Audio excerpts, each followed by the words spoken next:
Pessoal, estou apresentando esse vídeo aqui que é a solução de um exemplo sobre padrão state. A gente tem aqui o enunciado, né? Um sistema de gerenciamento de tarefas, uma plataforma onde se colocam tarefas para as pessoas, né? Os empregados realizarem essas tarefas de forma remota, né? Possui 3 estados para as tarefas realizadas por seus funcionários. Os estados são tarefa pendente, tarefa atrasada e tarefa concluída. Aí eu peço, elabore um projeto Java que simule um sistema dessa natureza, aplicando o padrão state. Como a gente viu na aula, o padrão state ele tem propósito comportamental e o escopo dele é de objeto, ou seja, então eu posso imaginar, só reforçando uma ideia, né, que eu já tinha falado em aula, posso pensar o que seria um objeto? Um objeto pedido de um produto. Então, esse objeto pedido, ele pode, ao longo do ciclo de vida dele, ou seja, desde quando você instancia um pedido, você faz um pedido como um cliente, até o pedido ser entregue na sua casa, por exemplo.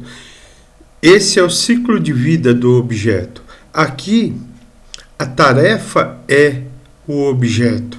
E o ciclo de vida desse objeto, ele tem 3 estados: pendente, atrasada e concluída. A gente está vendo aqui um diagrama de máquina de estado que representa os estados possíveis em um determinado contexto, por exemplo, nessa plataforma onde se coloca tarefas para os funcionários aí realizarem. Então ela inicia de forma pendente, ele passa por uma condição de guarda que diz cumpriu o prazo. Se não cumpriu o prazo, ela tem então uma transição. A tarefa tem uma transição de pendente para atrasada. Mesmo estando atrasada, em algum momento vai ter que concluir essa tarefa. Então, no momento em que terminou a tarefa, né, o funcionário terminou a tarefa e enviou, ela passa então do estado atrasada para concluída. Então veja que esses 3 estados a gente diz que são estados transitórios. Transitórios porque eu consigo de um estado para outro. No concluído, ainda não é o estado definitivo. Não é estado definitivo porque o funcionário postou ela, então ela está concluída pelo funcionário.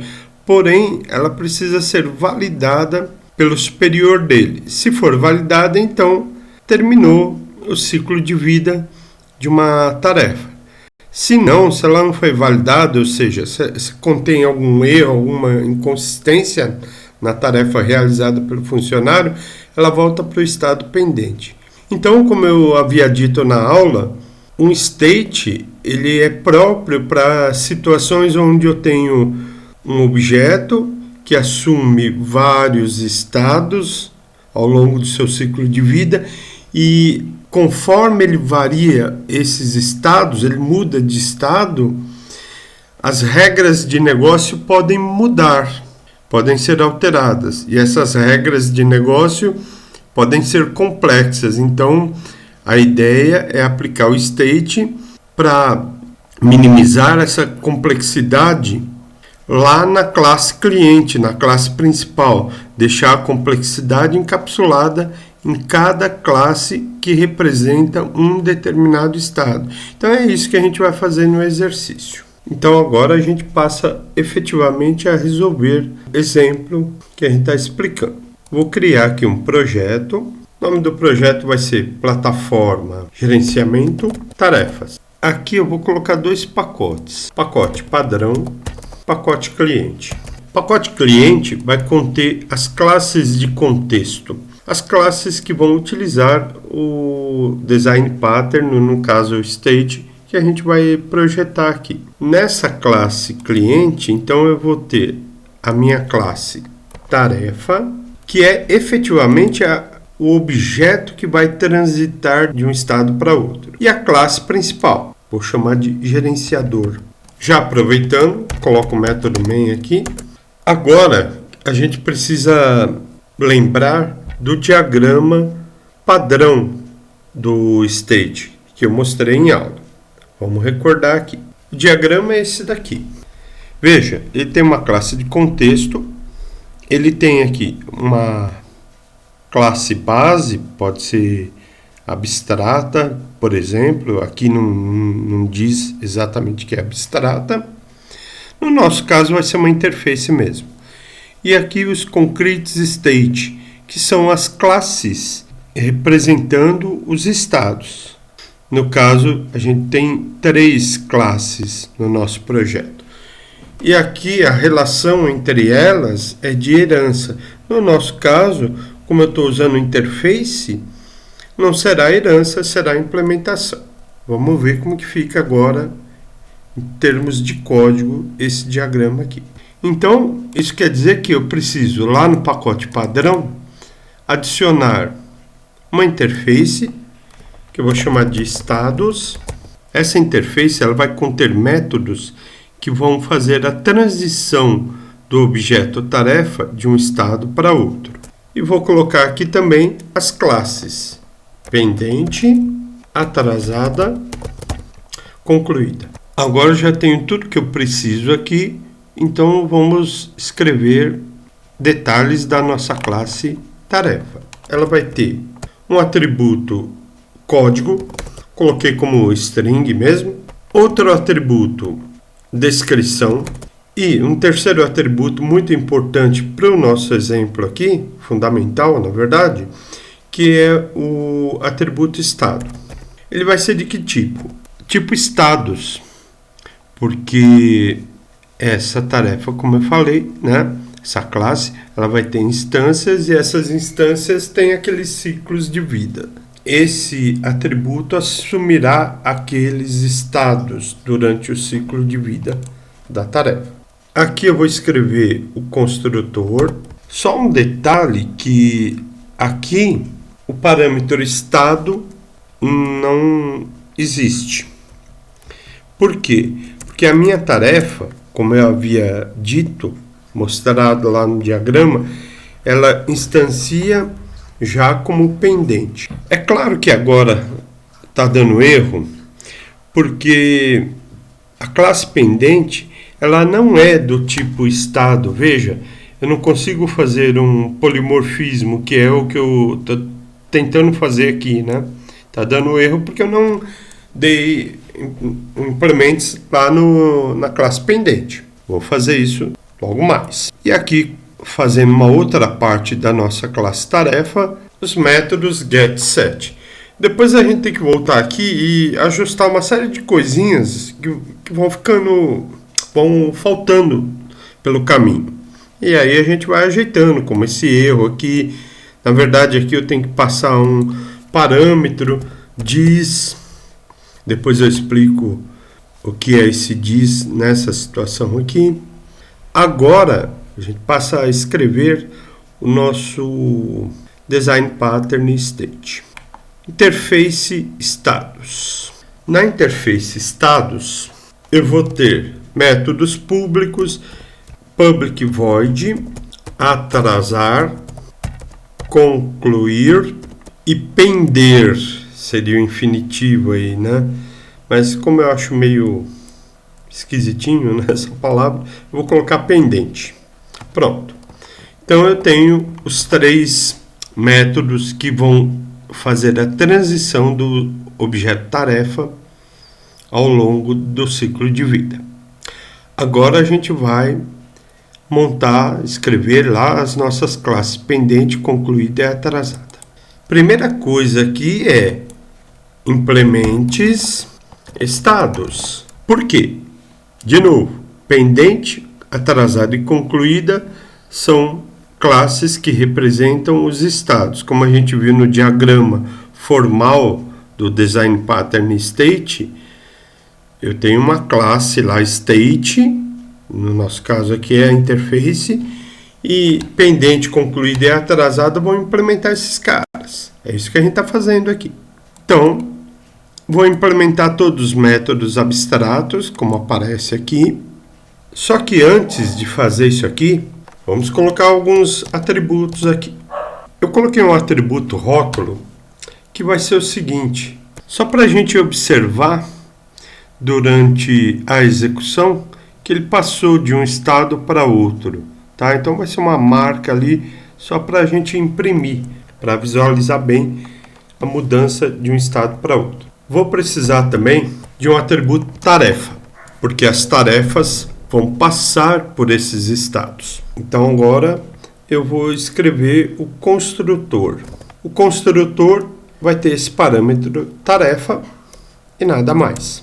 E finalmente, aqui embaixo eu vou colocar o toString. Só vou colocar o rótulo para exibir a mensagem, no caso aí pendente. Agora, o que eu vou montar, né? O que a gente vai escrever? Então vamos pensar o seguinte. Lembrando lá do diagrama de máquina de estado, a gente observa o seguinte. Então meu objeto ele é instanciado como pendente, pode assumir outros estados dependendo do que acontece ali. Então, aqueles métodos que eu mostrei no código, eles vão fazer essas transições, que aqui eu estou chamando de atrasar, concluir, corrigir, né? Eu chamei de pendente lá, mas não faz mal. Bom, então vamos ver como que a gente monta essa lógica aí. Aqui, o que acontece? Eu estou no estado pendente, uma tarefa pendente. Ela pode se tornar atrasada? Sim. Então, eu vou fazer o seguinte. A minha tarefa pode se tornar atrasada. Pode mudar de estado. Quem muda de estado, lá na classe tarefa, foi definido o setStado. Então, eu vou chamar esse método e vou instanciar um novo estado, o estado atrasada. E vou passar essa tarefa para esse novo estado. Claro que está dando erro por vários motivos, por dois motivos na verdade, né? Porque a classe atrasada não foi implementada ainda. Também não tem um método com parâmetro lá. Mas a gente vai arrumar isso ao longo do desenvolvimento do código. Uma tarefa que está pendente, ela pode ser concluída? Sim. Então, de forma semelhante, tarefa.setStado, mudando de estado, portanto, new, concluída, passando tarefa. Então, da mesma forma, está dando erro aqui, a gente já sabe. E classe pendente, ou melhor, estou na classe pendente e agora eu aciono o método pendente. Ele vai mudar de estado? Não. Então aqui eu poderia usar para desabilitar algum recurso, um botão que eu clico e torno classe pendente, mas como eu estou nesse, o estado atual, vamos pensar assim, ele não vai transitar, ele não vai mudar de estado.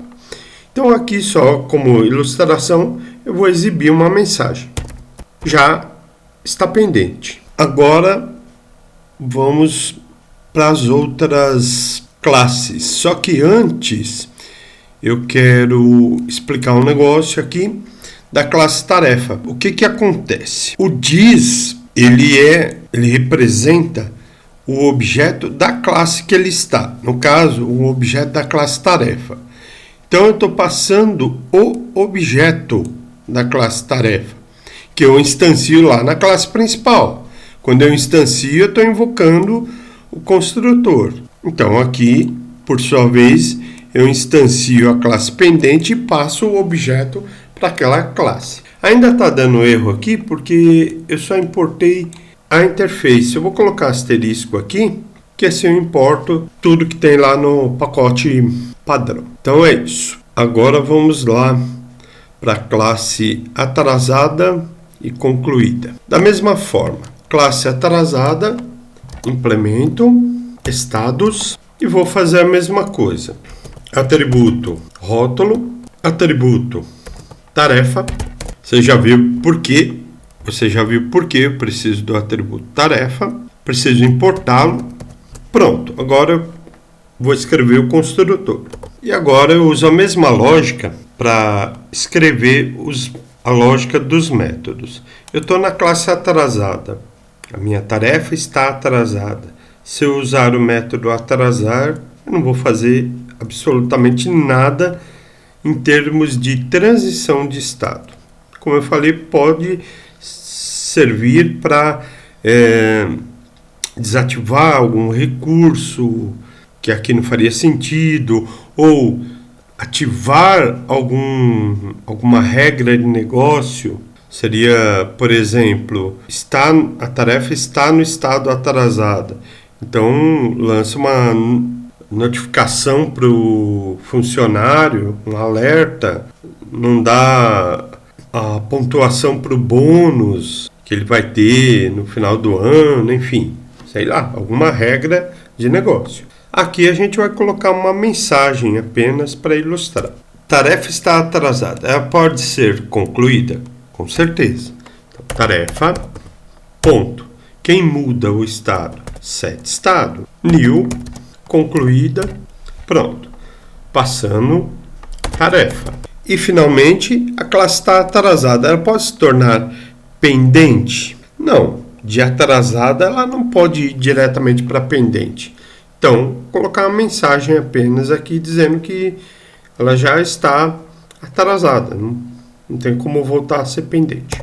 Ainda está dando erro porque eu não tenho a classe concluída. Vamos lá então. Classe concluída. Então, mais uma vez, implementa. Escreve lá os métodos e os atributos. Já aproveitei e coloquei também o construtor. Uma outra coisa que eu queria falar é o seguinte: esses métodos, eles precisam ter alguma coisa. Por exemplo, aqui está no estado tarefa concluída. Concluir, esse método, ele não vai fazer a transição de um estado para outro, porque já está concluída. Aqui a gente está só colocando uma mensagem e tal, ilustrativa. Mas então eu posso deixar vazio? Isso vai contra os princípios do Solid. Quando eu defino uma interface, estou implementando uma interface, eu preciso colocar lógica nesses métodos. Se eu deixar vazio aí, eu estou infringindo um dos princípios do Solid, que é segregação de interface. Quando você implementa uma interface, não escreve uma lógica para pelo menos um dos métodos. Então, como eu falei, eu posso usar e devo usar esses métodos para executar alguma regra de negócio, desativar algum recurso que seja, ou ativar até, depende, né? Então é isso. Como que fica agora? Concluída, ela pode se tornar atrasada? Não, ela já passou para concluída, não volta diretamente, pelo menos, para o estado atrasada. Então só escrevo que já está concluída. A tarefa está concluída, ela vai mudar de estado aqui? Também não. E a tarefa está concluída, ela pode voltar a ser pendente? Sim. Se ela for validada como incorreta, né, realizada incorretamente, sei lá. Então sim, ela pode se tornar pendente. Então eu faço tarefa, ponto, set, estado, instancio um novo estado. Pronto. Faltou o toString. E acho que faltou o toString lá na classe atrasada também. Lembrando que o toString só vou exibir o rótulo aí, né, o label. Então, acredito que aqui tá ok. Se faltar alguma coisa a gente já vai ver. Voltando agora na classe tarefa. Aqui, quando mudar de estado, aqui ó, set estado, quando mudar, eu vou querer que exiba então o estado atual, né? Mudou de um estado para outro, então qual é o estado atual agora, depois da mudança? Então eu vou dar um print get estado, que assim, só para a gente exibir mesmo, né? Pronto. Agora o que acontece? Eu preciso escrever 3 métodos que serão invocados pela classe gerenciador. Que métodos serão esses? Então, agora eu vou escrever métodos públicos que não retornam nada. Vou chamar assim, acionar, atrasar. E aqui eu efetivamente vou atrasar a tarefa. E assim eu faço com os outros. Acionar concluída e acionar pendente. Creio que agora está tudo ok para a gente executar, simular. Classe gerenciador. Primeiro, eu preciso instanciar uma tarefa. Descrição. Realizar um exemplo de padrão state. Bom, então nesse momento eu instanciei uma tarefa e ela automaticamente é pendente. Vamos verificar aqui. Estado atual, tarefa.getEstado. Vamos executar. Pendente é o estado atual. Suponha que eu tenha ali vou ter um controlador, né, de prazos e esse prazo expirou. Então ela passa de pendente para atrasada. Em outras palavras, vou invocar o método atrasar. Como que eu faço isso? Acionar atrasada. Vamos olhar agora. Lembra que eu coloquei um get estado lá quando eu trocar de um estado para outro. Então, eu tenho aqui estado atual, tarefa atrasada. Em algum momento vai ser concluída. Tá lá. Então é isso.